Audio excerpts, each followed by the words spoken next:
Yes guys, welcome once again. Last time हमने Thales theorem यानी कि बीपीटी थ्योरम को प्रूव कर लिया था, जो कि क्या होता था। ये आपके सामने फिगर बनाए गए हैं जिसमें बताया गया था कि इन्हीं दो साइड के डिस्टिंक्ट पॉइंट को इस तरह से मिलाया गया है कि वो थर्ड साइड के पैरेलल है। तो वो जो दो साइड्स हैं, जिन साइड के डिस्टिंक्ट पॉइंट को मिलाया गया है, वो से इक्वल रेशियो में डिवाइड करता है। यही पढ़ा था, यानी कि हम लोगों ने पढ़ लिया था एडी अपॉन डीबी, ये अपॉन ये equal to AE upon EC. तो हमारे पास जो है बीपीटी थ्योरम सिर्फ एक तरह से नहीं पूछा जाता है। सिर्फ ये नहीं कहा जाता कि थेल्स थ्योरम प्रूफ करो या बेसिक प्रोपोर्शनैलिटी थ्योरम प्रूफ करो। हमारे पास थ्योरम का पूरा स्टेटमेंट भी दिया जा सकता है। उसके बाद हमारे पास बोला जा सकता है कि प्रूफ दिस स्टेटमेंट, ये प्रूफ करो, या बोला जा सकता है प्रूफ दिस। यानी थेल्स थ्योरम से ही आगे बढ़ के कई सारे क्वेश्चंस बढ़ जाते हैं, है ना। पूरी हमें थेल्स थ्योरम ही प्रूफ करनी है, बट उससे हमें थोड़ा सा आगे और बढ़ना है।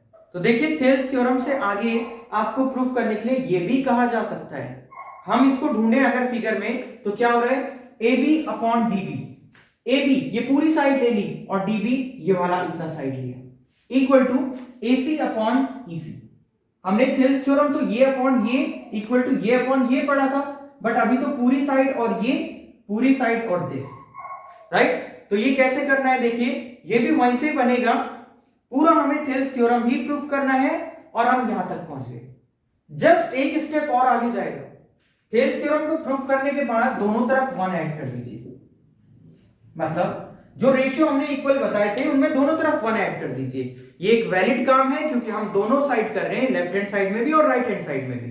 अब अगर हम इनका एलसीएम ले लें तो ये हो जाएगा डीबी, ये DB upon DB plus AD, और इधर एलसीएम लिया तो ये हो गया ईसी, तो ये हो जाएगा एई प्लस ईसी। अब अगर आप ये कॉम्बिनेशन जो बन रहा है एडी डीबी प्लस एडी का, इसे फिगर में ढूंढें तो डीबी यहां है और एडी यहां है। इन दोनों का सम मतलब पूरी साइड हो गई एबी। तो अब हम इसकी जगह क्या लिख सकते हैं, एबी लिख सकते हैं, क्योंकि हमें पता चल रहा है डीबी प्लस एडी मिला के एबी बना देते हैं। तो AB plus DB equal to, वही बात हम इसको फिगर से ढूंढ लेते हैं, एई प्लस ईसी। अगर हम फिगर में ढूंढे तो एई यहां से यहां तक है और ईसी यहां से यहां तक है। अगर दोनों का सम कर दिया तो पूरी साइड मिल गई एसी। तो हम इसकी जगह पे क्या लिख सकते हैं, AC अपॉन EC। और देखिए यही बात तो आपको प्रूफ करनी थी कि AB upon DB equal to AC upon EC। मतलब थेल्स थ्योरम सिर्फ हमें प्रूफ करने के लिए इतनी बात नहीं कहेगा, वो ये भी हमें कह सकता है कि by using Thales theorem proof this statement या प्रूफ दिस इक्वेशन, राइट। या फिर सिंपली हमें बोल दिया जाएगा कि इसे प्रूफ करो। तो हमें पूरा थेल्स थ्योरम ही प्रूफ करना है और उसके बाद देखिए 2 स्टेप्स तो और है, राइट। तो थेल्स थ्योरम से आगे कुछ और चीजें भी पूछी जा सकती हैं।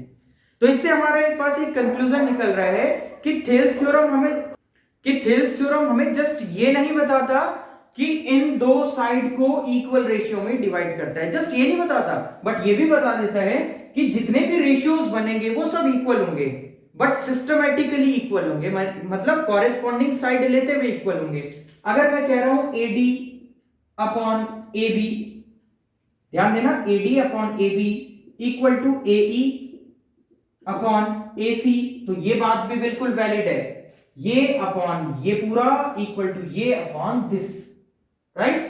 तो बस आपको ध्यान क्या रखना है, अगर आप एडी की शुरुआत मतलब यहां से साइड की शुरुआत यहां से कर रहे हैं तो गलती से भी इस साइड की शुरुआत यहां से मत कर देना।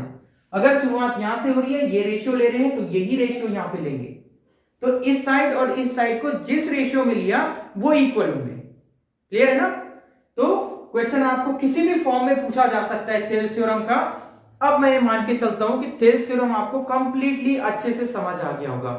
बस इन 2 वीडियोस, एक इससे पहले जिसमें थेल्स थ्योरम को समझाया गया है और एक इंप्लीमेंटेशन उसका जिसमें बताया गया है, वो आपको अच्छे से समझ आ जाना चाहिए, राइट। तो चलिए इस वीडियो में इतना ही रखते हैं। उम्मीद है आपको थेल्स थ्योरम समझ आया होगा, आप अच्छे से इसको बोर्ड एग्जाम में करके आएंगे। नेक्स्ट वीडियो में आपको next theorem mid point and angle bisector theorem में समझाने वाला हूं। इस वीडियो में इतना ही। Thank you so much.